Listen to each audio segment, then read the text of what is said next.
You are listening to the Falling Forward podcast. I'm your host, Dakota Adair, and I want to thank you for joining the conversation. I just want to thank you for your support and feedback. It's truly been amazing to see what God has done and continues to do through this podcast. If you want to help us, please take the time to subscribe, review, and share the Falling Forward podcast. If you want to contribute to the growth of the podcast, connect with us on our Facebook page, where you can pledge just $1 to the show. Again, thank you for every bit of the support. You have joined the conversation, and today's guest is Brandon Woodruff. Brandon currently lives in Brooklyn, New York with his wife and daughter, serving in the local church. And the reason I brought Brandon on the show is to talk about his online coaching program and his heart behind it. We have a great conversation about his faith and how a guy from South Georgia ended up in Brooklyn, New York. Brandon is passionate about fitness with a genuine heart for seeing people spiritually and physically changed. Brandon says, I'm passionate about seeing people know, be changed by, and share Jesus Christ. And I'm passionate about physical health. I think it's wonderful to see the way he collaborates his love for God and his passion for fitness. I hope you check out Woodruff Fitness and possibly partner with Brandon. My name is Dakota Adair, and you're listening to the Falling Forward podcast. The Falling Forward podcast exists to encourage Christians to continue to gain ground in their faith. Please subscribe to the podcast and leave a review. And thank you for joining us as we have insightful conversations about never falling back, but falling forward in the Christian faith.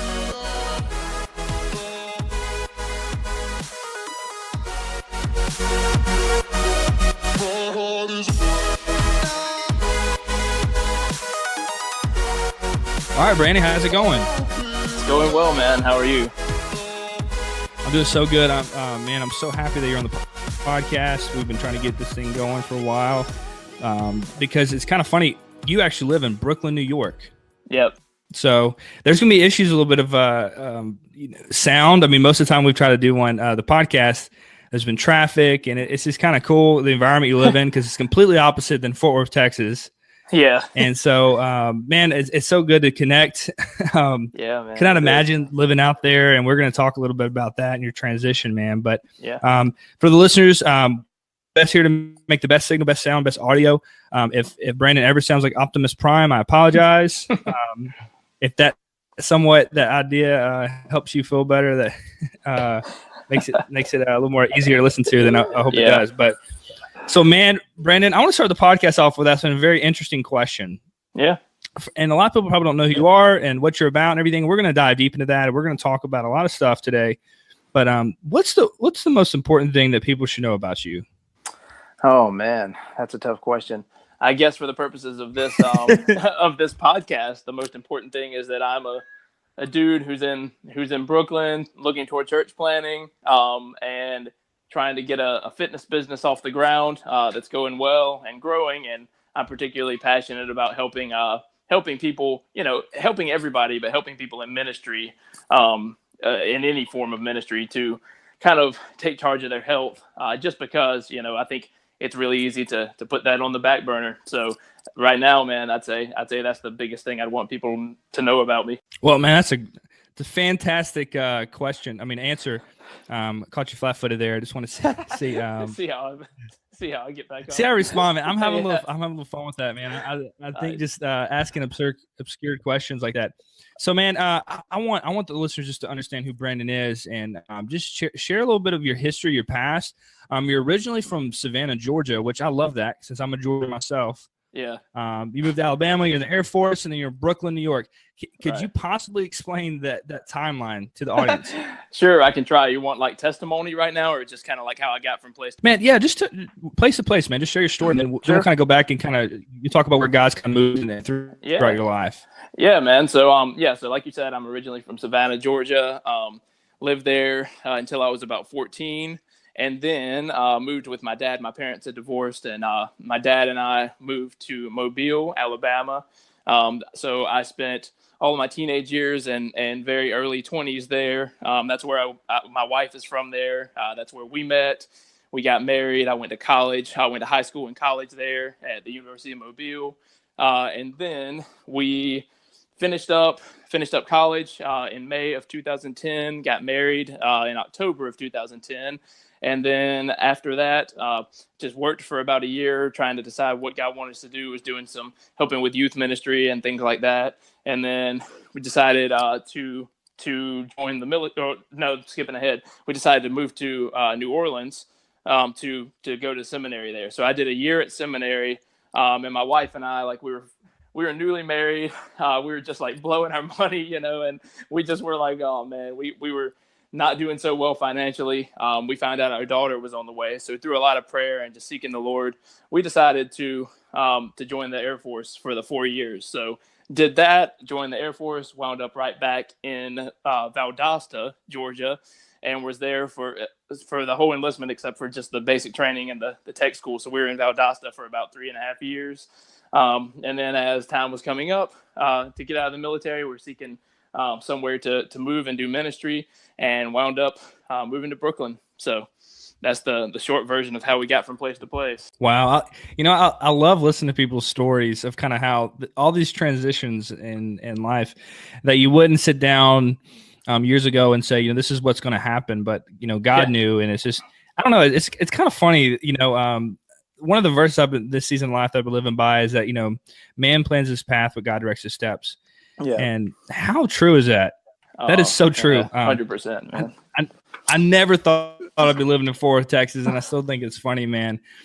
So, man, share a little bit of, where did you meet Christ, man? Where did your faith journey begin?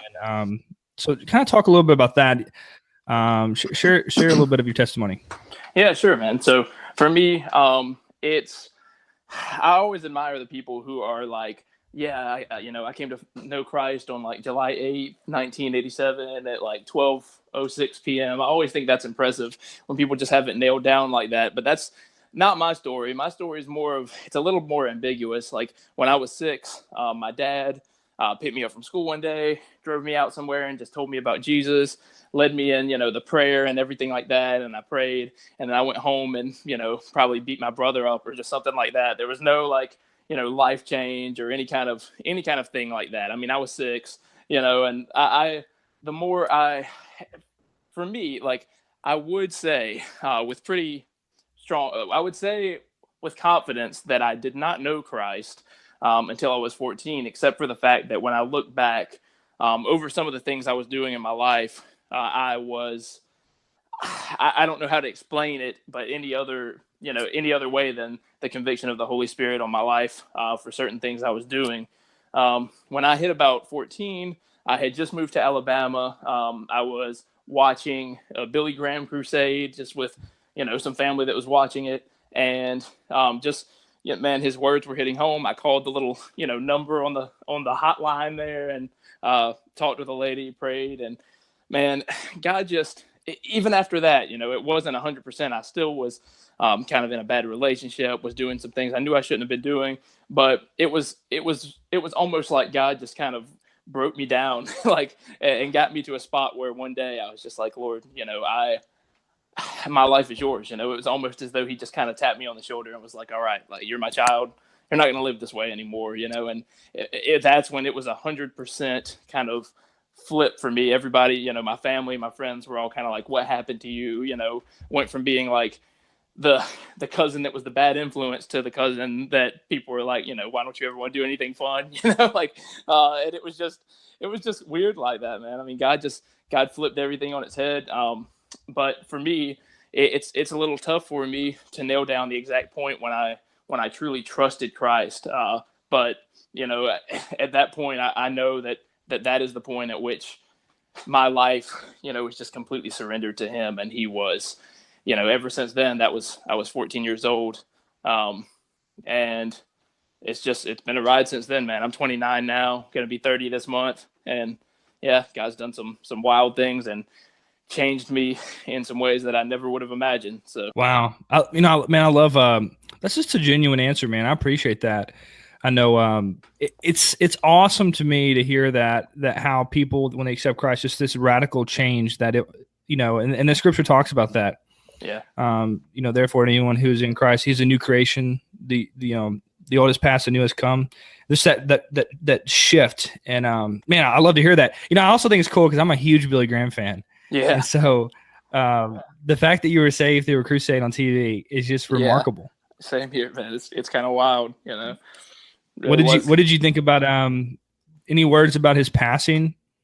Man, I mean, nothing other than just, oh, I hope that my race is just like, when it's over, I hope my race is like 1/100th of his, Oh man. Yeah, I mean, yeah. that's just remarkable. Yeah. It's cool to hear, that he preached a sermon, and probably that was on TV. That was probably an older sermon or whatever.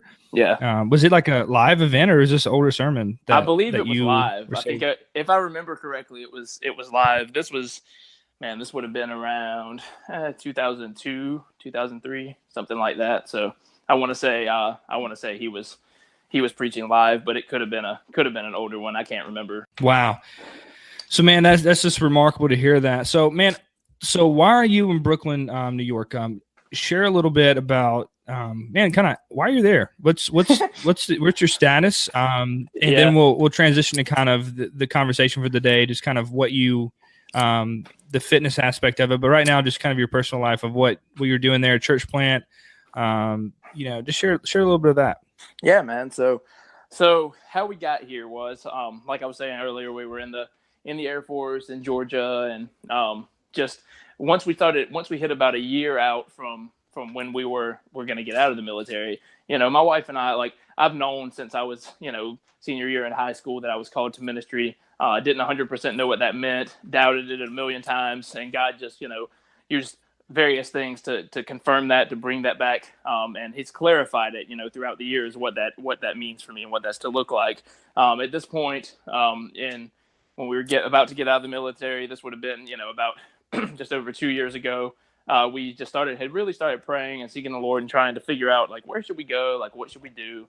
My wife and I were having conversations constantly about it. And she was just on board for anything, to go wherever. We didn't feel any particular call or rather, inclination to go abroad, overseas or anything. So we're kind of focusing on, like, all right, like, in the States, where does God want us to be? And we were open to that, but it just didn't seem like the way we were wired or geared or passionate. So we were just praying and seeking the Lord. And we applied. I was on the SBC website, other places, applying to churches, and just didn't really know, what I do. I was looking primarily at either youth ministry or, maybe pastoring a small church somewhere. And we went down and interviewed. We interviewed at a few churches, had an offer in Florida, and it just didn't feel right to us, And so we didn't take that one. And the next one that we had was a church here in Brooklyn. And we were both just kind of like, when I applied to that one, it was almost like a joke, like, yeah, Brooklyn, right? And then when we came up here, my wife and I came up here in October of 2016 to do the interview, to visit. We spent about 5 or 6 days here. My daughter stayed back with her grandparents, and we came up here. We visited. We met with the pastor of the church. I was interviewing it was kind of a dual type thing. God had just really started to put on my heart church planning. I didn't 100% know, like, what church planning would be or what it would look like. But this opportunity was going to be serving in a church. It was a Chinese speaking church, made up primarily of people who had come here, immigrated here from China, and their children. And I was to be they call it the next generational pastor / English pastor. So basically the youth pastor and children's pastor, everybody from, like, teenage years down. So I got to we prayed, we came here, we visited, we taught, and it seemed like the right move, man, and God, our prayer was that the Lord would either put a clear call on us somewhere, or that he would just give an opportunity, and we would keep walking through the doors prayerfully as he, and the doors just kept opening for us to come here. There were so many ways and so many different stories I could tell you about that, but I want just how he opened the doors for us to come here. So we got here, we were there.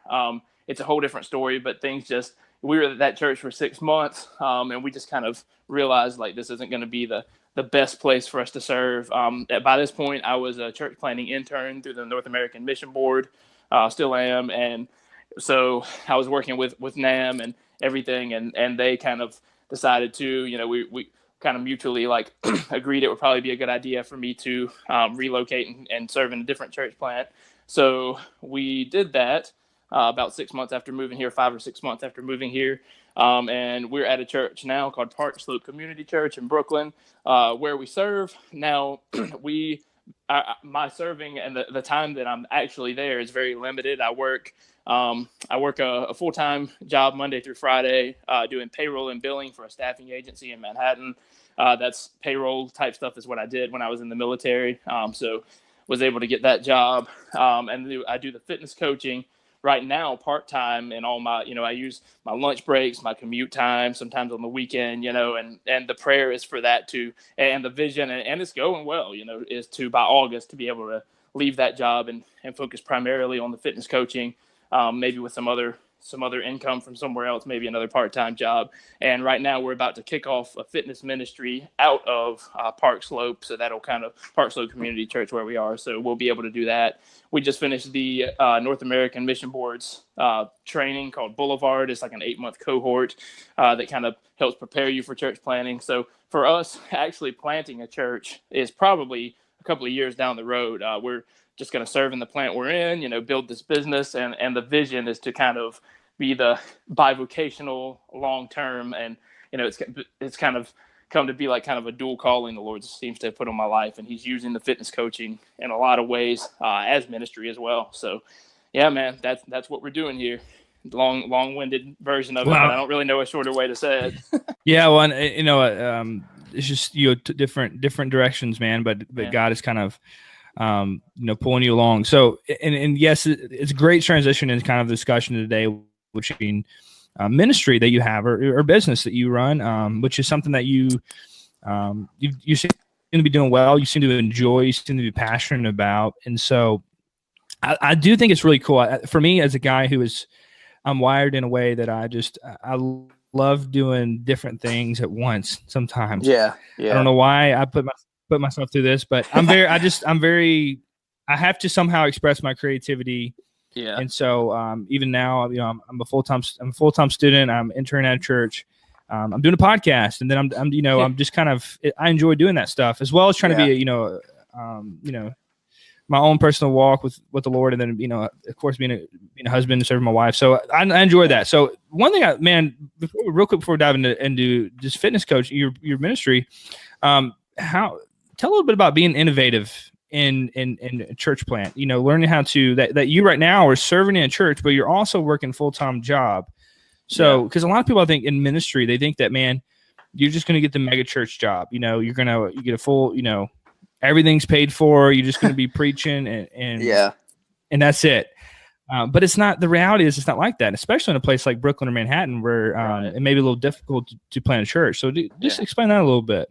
Yeah, man. Well, for me right now, what I can speak to as far as the bivocational ministry part of it is pretty limited because, I'm not on staff at the church. Like I'm just plugged in there, serving there where I can and training, and it is about to step up. I'll have a little bit bigger role in what I can do starting this fitness ministry thing. We're going to start kind of a discipleship course that I'm continuing to learn in. So when it comes to the, actually like, I'm not pastoring at the church currently like I was at the Chinese speaking church when I first got here. So I did get a little taste of that when we were here. I was doing both for about 3 months. And that was, you do have to manage your time well, because you have to find time to plan your lesson, find time to, get on the phone with, the people that need you to just get on the phone, talk with them, pray with them, things like that, and here in Brooklyn, it's even different because it's, somebody's having an issue. You can't just necessarily jump in your car. We sold our car when we come here. So it's a commute, and depending where they live in the city, it could be a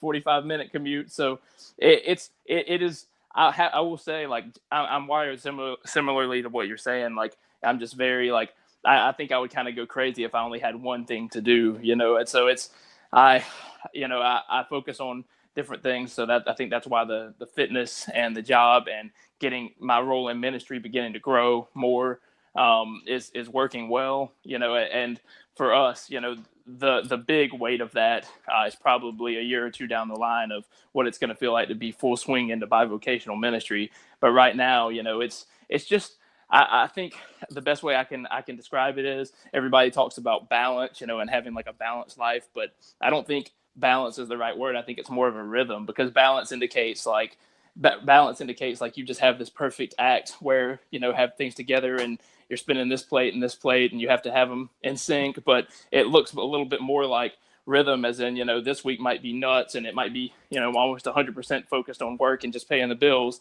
The next week, somebody in your church might have a crisis and you've got to kind of put that on the back burner and trust the Lord, to help you make up those funds so that you can minister to this person.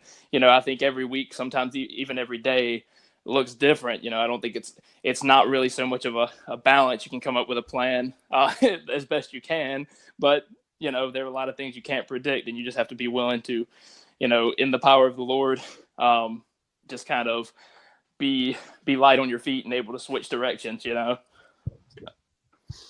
Wow, yeah, that's a good perspective. I like that the rhythm. I like that aspect of it where it's everyone's. Yeah, you're so right. I think balance. Yeah, it's kind of. I don't know, man. That's really insightful. I think that's a good way to look at it. Because I think it just depends on the week. I think some weeks where I'm like, I've spent too much time doing schoolwork or this or that. Yeah. I'm really focused on other areas of my life. Focus on spending more time with my wife or just been a hectic season. So, man, that's really good. So, fitness coaching, I want to hear all about it. I want the listeners to kind of understand what your business is. The when, the what, the where, the how, just explain that to us, man. I want to learn. You just want to hear kind of like my model of how I go about coaching somebody, or is that what you're looking for? I want to kind of learn. So explain your business, the name of your business, what exactly the purpose, the mission statement, or break that down for us. Yeah. And then just explain, we'll kind of talk about what it is, and then we'll talk about the passion, the heart behind this, I would call it a ministry. Yeah. Yeah, man. It's kind of a dual business / ministry, depending on what aspect of it you're looking at. But yeah, so the business name is just called Woodruff Fitness, just my last name. I mean, I heard from some smart business guy somewhere that you should always develop your name instead of like coming up with a clever name for a business, because that's gonna, if you shift gears or wind up doing something slightly different later, you've built your name in that business rather than trying to start over from scratch. So that was kind of the way. Even though I don't think I have like a really like last name that just flows off the tongue, but I think that it'd be better. So it's just Woodruff Fitness. As far as mission statement, kind of what we've landed on, and it's always in flux, is begin anywhere, always move forward. And what I mean by that is, I think a lot of times with fitness, people are they don't start taking charge of their fitness and their health and their life, because they feel like they're just going to have to make all these huge shifts, and maybe they're too far gone, or it would just take too long to get things back under control. And what I'm always constantly trying to convince people is, listen, like wherever you are, we can start. We can find things that, okay, if you're a stay-at-home mom, or you're a pastor who is working, you're pastoring and you're working 2 jobs and you just don't have time to go to the gym, you might think like, okay, fitness needs to just be something I get to later. But actually, fitness is something you need to get to now, because being fit is not just a vanity thing. It's also, there are so many different aspects of it. You're more capable to handle things, not only physically in life and, have more energy to do things, more strength to do things, but also mentally. It affects your mind. It affects your emotions in so many ways. Even if you're just looking at ministry, but also in life and being a good husband and being a good father, all these things is greatly enhanced when you are taking charge of your fitness. So I'm all about helping people wherever they start to just start, and to find ways to do that, and to help them, whether it's big changes or little changes, depending on where the person is, to start implementing those. So the first thing I'll do when I'm contacted by somebody, or, somebody's referred to me, or I reach out to somebody who I think might be a good candidate for whatever a group I'm starting, or when I'm looking for a client, and the first thing I'll do is I'll have them fill out a survey, and it's pretty in depth, and it gives me kind of an idea of everything from their medical history, where they're at fitness wise, where they want to be, why they want to get there, more than just lose 50 pounds or whatever. Why do you want to lose 50 pounds? And when you get to some of that, and what the whys of why they want to do that, maybe it's, I want to be able to play with my kids or grandkids like I used to, or I don't want to get winded when I do this or that certain activity, or sometimes it's I don't want to people to look at me a certain way or whatever. And when you start getting to those reasons, now you've started to find the things that you can actually use to help motivate that person. And so when we get to that, I dig into all of that kind of stuff, the whys, the background, what they've tried before, what's worked, what hasn't, what they like, what they don't like. So I just have an overall picture of this person, and kind of a snapshot of where they are right now, kind of in their fitness journey. And from there, we'll get on the phone. That's before we even get on the phone. They'll fill that out, just a quick survey. It's not quick, but it's a survey they'll fill out online. And then we'll get on the phone and we'll talk through those things. Anything that's piqued my interest in there, or any previous conditions or anything like that, we'll talk through, we'll figure out, and we'll see if it'd be a good match for us to work together. Honestly, there are some people that I will refer, or that I will say, I think you need to speak with a doctor before you would start something like this. If somebody has serious injuries or a serious medical condition, I'm not just going to throw them on like a strength training program. You know what I mean? Because I try to work within my means and within my qualifications. So there are things like that. But for the most part, if somebody has, minor aches and pains or injuries they've sustained in the past, that I can work with, you know what I mean? We figure out where they're at. We figure out what the first changes we can make in their lives to help them to start making progress. And it all depends on the person, polar opposites. Like one guy I'm working with right now is just a dude that he's just like, man, just help me get the right kind of workout plan together. Check in with me now and then. He's just a very type A kind of guy. Other people I work with are more like, you know what, like I feel like everything I've ever tried has failed. So we might literally start with like them taking a multivitamin every day for a week so that they can just prove to themselves that they can be consistent with something. And then we'll build from there. So that's kind of what it looks like, man. I don't know if you want me to give kind of the details of what exactly it looks like with the coaching program on a daily and weekly basis. Be willing to do that but if that's too much information, I won't do it. No, I think online coaching is just a very interesting thing. I mean, essentially it's accountability. Yeah. And you, I would love for you to share your philosophy. You said basically, I think yours was knowledge, consistency, and then intensity. Yep, man, you got that quick. So knowledge, Is it knowledge, consistency, and then intensity? Yep, that's it. Is that correct? That's correct. Yeah. Okay. So elaborate on those, man. Yeah, sure, man. So I believe that every person, they need those three things in order to get from where they are to where they want to be fitness wise.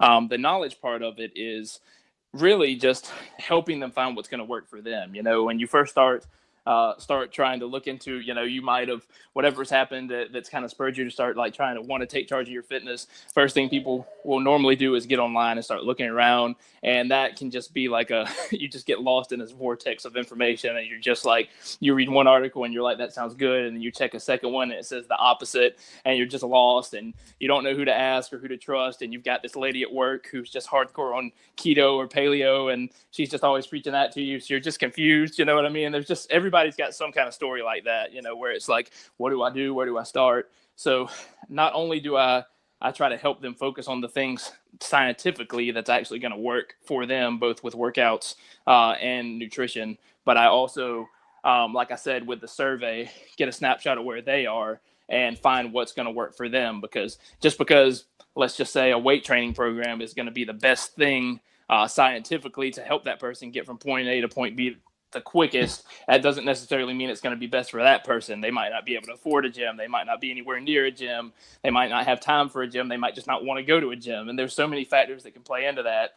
So based on kind of the science and their background and where they are, the knowledge part of it is creating a workout program, creating a nutrition strategy that's going to work for them. The consistency part is really kind of where the accountability comes in. The consistency is, a lot of people out there, they do have the knowledge. They do know what they ought to do. They struggle with the sticking to it part. And so with the accountability, what we do is I'm very big on follow up, on keeping in touch with people. So, I'm pretty much in daily contact with each of my clients.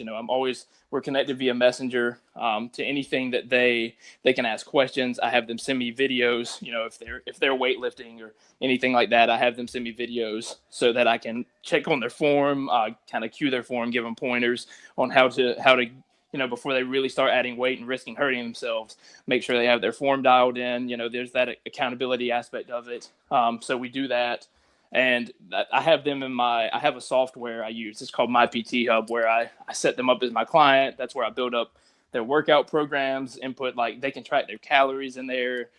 They can track all of their progress. They can even take pictures if they want, put their measurements, put their weight, all of these kind of things, and track all of that in there. So they kind of have one place to see all their metrics, and they can track their lifts, their run times, whatever in there.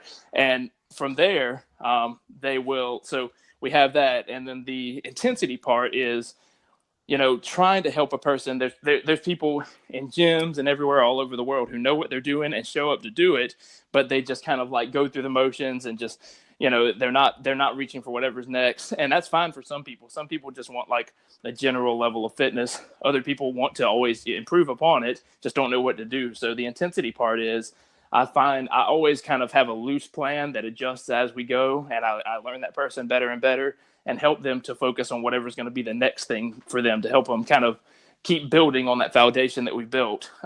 And so we do a weekly call where I get on the phone with the person, we talk, and that's really, they can ask questions on that call, anything that they have, but I'm always available via Messenger and chat. And I use a video walkie-talkie app called Marco Polo that we go back and forth on. So I'm available in those channels for them to do that throughout the week. That call that we have once a week is more for, I usually ask 3 questions. I'll ask them, tell me something good from the past week, fitness-wise, something not so good. And then I'll ask them, is there anything that you feel I could be doing or that we could do that would help you more? And so that call, by the end of that call each week, I kind of have an idea of, what's working for this person, what's not, what can I adjust to help them fit this, to help this fit them better and help them continue to make progress so that they don't stay stuck just doing what they're doing. We're always reaching for the next thing. So yeah, man, that's the knowledge, consistency, and intensity. That's good, man. So I would ask the question, so what makes your program unique compared to other programs? Yeah, I mean, it depends what other programs you're comparing it to, honestly. There are a lot of good programs out there, man. I'm not going to be the guy who's on here like, mine's the only good one, because it's not. There's a lot of good fitness coaches and a lot of good programs out there. One thing that I do have and that I do really try to play up is, I mean, I legitimately care about these people and want to help them get to whatever that next thing is for them. And I'm not somebody who's just going to kind of like fall off and then you have to check in with me. Like, if there's anything, you're going to have to tell me to quit checking in with you so often, because I want you to succeed, and I'm going to find ways I'm going to be continually doing that. I do a lot of content. I make videos, I write articles. And so, if I do that, or I see somebody else's article or content that I think applies well to what we've been talking about or where you're at in your fitness journey, I'm going to send you that stuff. I'm going to go back and forth and check in with you. If you haven't, logged your nutrition for 5 days, or you haven't been checking in on your workout, stuff like that, I'm not going to be judgmental and be that coach who's like coming at you with his arms crossed and a mad face saying like, hey man, when you're not showing up. But it's going to be more of a like, hey, like, what's going on? Is this like a situation where you're just kind of falling off and you're not feeling like doing it, or is there something going on with you? If there's something going on, then we can adjust and figure out like how we can tweak it, because we might start something, on May 1st, and you're in one place, and then by July 1st, something in your life has changed, or, you've been out of town on a trip for 2 weeks, and we do things on the fly like that. If somebody's going out of town or something's going on with somebody, a big life situation has happened, we're going to adjust it. We're going to help them to focus on what they need to be focusing on then. It doesn't have to be a setback. What I always tell people is like, I try to compare them on their fitness journey to like a train trying to get to its destination. Like, that train is eventually going to reach its destination unless it crashes, which, I guess in the illustration would be like the equivalent of the person's death. So, I mean, obviously that's going to stop you. But if you're in a situation where like you're like a train, a train has to stop sometimes for, cars on the track. It has to adjust its speed. Like, sometimes it has to slow down. Sometimes it's going full speed. And that's how people are in their fitness journeys. Sometimes a week or a month might be great and you're just flying. Other weeks might just feel like you're just barely creeping. Other weeks feel like a complete stop. But what I try to get people to buy into from the very beginning is to commit. Listen, like, commit to the fact that you have to just commit to the fact that you're not going to give up on this. You're just going to adjust speed as necessary. Things are going to happen. Like, you are going to have internal resistance, external resistance coming at you from life. And, those things are going to happen. But as long as you're honest with me, and as long as you're honest with yourself, and we can work through those things, anything that you do, if you binge eat 12 donuts, or you go a week where you only get 3 hours of sleep each night, or you plan to do 5 workouts and you got, the warm up of one of them in, if that, all those kind of things are fixable. But what's not fixable is you just saying, like, I'm going to put this on the back burner of my life for now. I'll get back to it later. Because once you've done that, you've shut it down, man. You've stopped the train. You've crashed the train. You've kind of put anybody in your life who is willing to help you out with that, to the sideline. You're not really going to listen to what they have to say. So That's what I try to get people to buy into, man, to begin with, before we even really start talking like workout, nutrition. It's like, I get them to try to get that mindset shift first of, like, you are going to do this. You are going to make this, we're just not going to be easy, but it is going to happen. So. Well, I think that's wonderful, man, because, I read this in a book the other day. It said that wisdom builds accountability in every relationship of their lives. Yeah. So just the fact is that every aspect of your life, that there's some accountability. And I think especially working out in fitness, a lot of times, and I know that people just neglect to have any accountability at all. Yeah. And I think there's this idea of kind of wanting to do it by yourself, wanting to somehow reinvent the wheel, that, man, what I'm doing, what I'm eating is just different from everyone else. And so I don't know. I mean, I think it's a great thing you're doing, because I think people just need accountability, someone to talk to engage in. For something's kind of funny. You may not know this about me, but I'm actually keto. I'm a keto guy. Yeah. So I actually follow the ketogenic diet, and cool, and so my point is, though, is that there's not a lot of people that do ketogenic diet, but right. I actually have some people that are interested in doing it. So it's kind of fun to share in that mission of eating a very high fat, low carb diet. And so same thing as working out or anything like that. You want somebody just to share that experience with, to share your struggles, your ups and downs. Like you said, what's going good, what's going bad, and what are some areas to grow. Yeah. I love that, man. I think that's something that's so just essential for people, especially in the church, man. That's just needed. We need people just to talk about fitness and to start inserting it in our lives. Absolutely, man. Yeah, and that's cool. I'd be interested to talk to you later offline about the keto thing, just how you got there. That's interesting to me. It's cool. Took a long time, but it's pretty incredible. But there's this documentary I actually just watched. It's really good. It's called I think it's the Magic Pill. Yeah, it's on Netflix. But it kind of talks a little bit more about that from actual case studies. But man, one thing I love to do, especially with your online coaching, kind of share a little bit of your passion and your heart for doing this. Why did you start doing it? What's your history with fitness? Share kind of your credibility with doing online coaching. Sure, man. So I'll start with the why, and then I'll move on to my fitness story. So the why of it, honestly, when we moved to New York, I've been into fitness for a long time. It's evolved for me. It's about a 15-year journey of fitness for me now. But I had helped people, here and there along the way with different things, but I had never really 100% coached. And when we first moved to Brooklyn, just before, actually right before we moved, I was really considering really doing the fitness coaching thing. Wasn't 100% sure that I wanted to do that yet. The more I thought about it, prayed about it some, I knew that I would be good at it. I knew it was something I was passionate about. But I was kind of fearful. I felt like, I'm not going to be able to generate enough income. We're moving to one of, if not the most expensive city in the U.S., coming from Georgia, which is literally half price on most things, especially, well, not most things, but on rent, especially, which is the biggest one. And so when we came here, I started this other job, doing the payroll and billing thing. And man, shortly after, I had just been reaching out, and a guy that I talked to, who knew that I was thinking about really starting the fitness coach thing.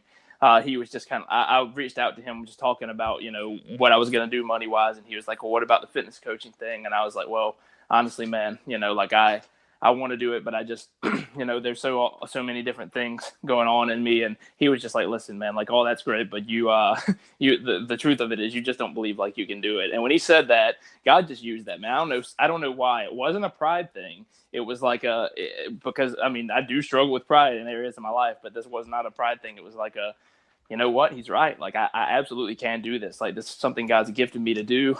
It's something I'm passionate about. And so I kind of launched out into starting that.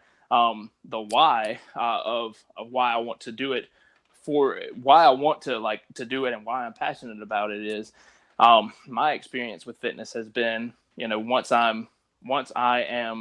when I am fit, when I'm really taking care of my fitness level, my health, I really am, like I was saying earlier, so much more effective in everything that I'm doing in my life, mentally, emotionally, physically, everything that's coming at me, I'm able to handle it, so much better. And when I think about other people going through their lives, I mean, life's hard, man. Like life is it does not take it easy on anybody for the most part. And, I mean, the more equipped you are to handle that, the better. I don't want people to like just lose weight just for the sake of losing weight or because of what society thinks about them, whatever. Like I want people to, if their goal is to lose weight, I want them to lose weight so that they can improve their quality of life and so that they can, eliminate and reduce some of the health risks that come along with that, whatever, and those are the kind of things I want to help people with, is helping them to become more effective and just more joyful in a lot of in their lives as they go about it. My fitness journey it's a long one, and I'm not going to give you the whole story because it would take forever. But I I started out as a young teenager, like not caring about fitness. I just pretty much my life as a young teenager was like playing video games, and I was like a huge wrestling fan. So like, and me and all my friends were, so we'd be in the backyard, like on the trampoline. I still don't know how I didn't break anything like out there, but we would just be wrestling and I would always lose, man. Like I'd always lose the matches. And, I just goes like, oh, it was always fun. But, but I got to a spot where like, I think that was kind of always in there of like, man, like I need to get a little bit more fit. I need to get stronger.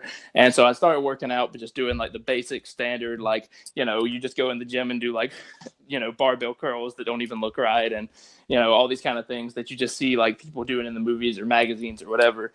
And from there, I didn't have any kind of coach or anybody who was like huge into fitness in my life. So I just kind of coasted through it. I got into CrossFit actually and paleo. I did that for about a year and a half. That was my first experience into like a form of real workouts. So I started to do that. I did that for about a year and a half, got some success on it. I enjoyed it. I enjoyed like the lifts and learning the movements and, cleaning up my diet and all that kind of stuff. And then I kind of transitioned into a phase where I realized, I wasn't part of a CrossFit gym. I was doing whatever the CrossFit workout of the day was. I kind of had my own home set up. So once I got to a place where like I realized like the thing that I wasn't liking in that CrossFit style, and anybody who's listening to this who's into CrossFit, I'm not hating on CrossFit. I think CrossFit done well is good. I don't like the design of the website, or at least the way it was when I was doing it, because I might bench press one day and then it'd be another 2 or 3 weeks before I do a bench press, and you can't really progress well strength wise on that. But CrossFit's whole thing is functional, not necessarily strength. And I started coming to realize like my primary fitness goal, I wanted to be stronger. And so I started a program called Strong Lifts 5x5. Started doing like a lot of squats, deadlifts, bench press, the big compound weightlifting movements, things like that. And so I started doing that. And yeah, man. So once I hit that, and once I started eating well and making sure I was tracking my protein, my calories, all these kind of things, I started to really see that, So when my wife and I met, I was about like I was 20. Well, when we started dating, rather, I was 20. I was about 130, 135 pounds, just like the skinny guy, And now I'm 180. Like I still have goals, like strength goals and things that I always want to improve on. But like my fitness journey, if I had known some of the things I know now when I first started, it would have been a lot shorter of a journey to get to the point I'm at now. But now I do know those things, and now I I do just continue to make progress, man, like in my own fitness. And I want to share that with other people. I did have one kind of phase when I was in middle school where I was a little overweight, but that was like about a year. And then it just was timed well for me where I hit kind of that like teenage growth spurt and just kind of leaned out and was just like skinny. So, like that hasn't been my struggle, but it has been a struggle I've shared and been through with people of the journey of weight loss and things like that. And so I'm happy to help anybody with their fitness journey, whether it's like mine.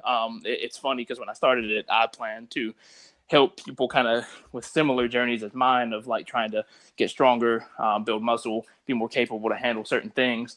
And the people that I seem to be kind of attract as a coach and the people that I seem to be most passionate about helping are those who are trying to actually lose weight and, when we say weight, we don't really mean lose weight. We mean like lose body fat and be more, more healthy overall. So that's kind of, as a coach, those are the primary people that I work with. So I hope that kind of answers your question, man. I know it was kind of long-winded. Yeah, man. I think that's a good answer. Something I always say, I went through the CrossFit phases as well. And, you just find what works for you. I think there's different seasons of your life. I think it's important you try things. I think I love the old saying, being from the South, the same girl, different dress. Yeah. And so, at the end, at the end of the day, it's essentially the same goal of bettering your body, and it's just a different way of doing it. Yeah. But yeah, that's a great answer, man. So, that's just, I think it's wonderful, man. I even tell you, I was going to say real quick, I got really big into, which I really still enjoy, is functional bodybuilding. Yeah. Which is kind of adopting some aspects of CrossFit where there's mobility and the movements. We're also acquiring some of the, isolating compound muscle movements. So just kind of a collaboration, a hybrid. So I really enjoy that. As a poor seminary student with just a busy schedule, man, I'd make the goal of just being in there. If I'm in the gym, doing something, it's better than nothing. Just like sometimes, finished is better than perfect. Yeah, definitely, man. And so that's just kind of a philosophy I live by. So, man, it's just great to hear about that, bro. I think that's something that's awesome that you're doing. Man, would love for people to connect with you. If you could just share some information on how people can get in touch with you, learn more about your online coaching, articles, websites, social media, all those things, man. If you could provide that, that'd be wonderful. Yeah, man. So the best place to connect with me is probably Facebook. You can find my business page on there. It's called Woodruff Fitness, WOODRUFF Fitness. You can go on there. It's a pretty recent page that I started. And then I have a Facebook group I run. It's just called Forward Fitness. And so you can go in there and join that group if you're interested. And two more things. Is it all right to just give my cell phone number if anybody wants to text, if that's easier? Is it cool to do that? Yeah, I guess it's fine. It's up to you, man. I don't mind, man. Yeah, it's you can text me on my number. It's 251-635-8055. And the final thing I throw out there is I am starting a thing where like I've started kicking off these fitness groups. I mentioned we're starting a fitness ministry at my own church. And I'm also just now opening up an online like church group training. So if any churches or any pastors or whoever are interested and you think you have some people in your church or anything that be interested in that, trying to start up some group coaching for church groups as well, that I could just kind of, and there's a whole different format for that. But yeah, man, those are just some different ways to connect. Yeah. I think I'm still learning who the main audience is for the Falling Forward podcast. There's been a variety of people that tune in and listen and that follow us. But man, I think that I love people to connect with you and just to kind of build a accountability online, online coaching. Yeah. Maybe learn something from you. I think that'd be great, man, what you're doing. And then even as your brand kind of expands and grows, I'm hoping that happens and that there's a lot of success, bro. But yeah, man, I'm so happy that you're here, man. Any last comments that you have? Anything you would like to say? I guess the biggest thing, man, I would say is if anybody hears it and you like the fitness stuff, but you're not somebody who just wants to like reach out to somebody and contact them, I guess like the best piece of advice that I would give is, there's a lot of things, that people just say you need to start with this kind of workout or this kind of diet. But really, in a lot of ways, you need to get your mindset, straight first. Like I said earlier, you need to understand, like, you just need to make up your mind. You can do this. You will do this. You just need to find the things that are going to work for you. Once you've decided what your goal is and why you want to reach that goal, and decide you're not going to give up until you do it. It's just a matter of time before you it's just a matter of time and figuring out like what's going to work best for you. So yeah, I would just, wow. That's great, man.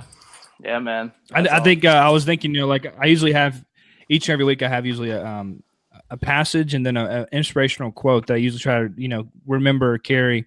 And the one that kind of applies to what you're saying is that it's not what you are that holds you back. It's what you think you're not. Absolutely. And I think that's something that you're touching at, man. Is that it's possible. It's anybody's capable of acquiring a lifestyle of discipline and fitness. Yeah. It just is a matter of you believing in yourself and contacting Brandon. Yeah, appreciate it, man. Yeah. So, man. So, anyways, man, I'm so thankful that we had time to sit down and just discuss online coaching, man, fitness. And so I hope wonderful things happen. I hope to get you on again to hear about your church planning wise, where you'll be at in the next few years. I'm praying that you find that church and everything goes well, man. Thanks, Dakota. I appreciate it, man, more than you know, really. All right, man, we're out. All right. Dakota Adair here. You have just listened to the Falling Forward Podcast. Connect with us at fallingforwardpodcast.com to join the conversation, access show notes, or reach out to today's guest. Don't forget to subscribe to the podcast and leave a review. It is very much appreciated. The song used in this podcast is called Stunts by Artur Nelson. Find his music on iTunes or Spotify. And thank you for listening, and remember to keep falling forward.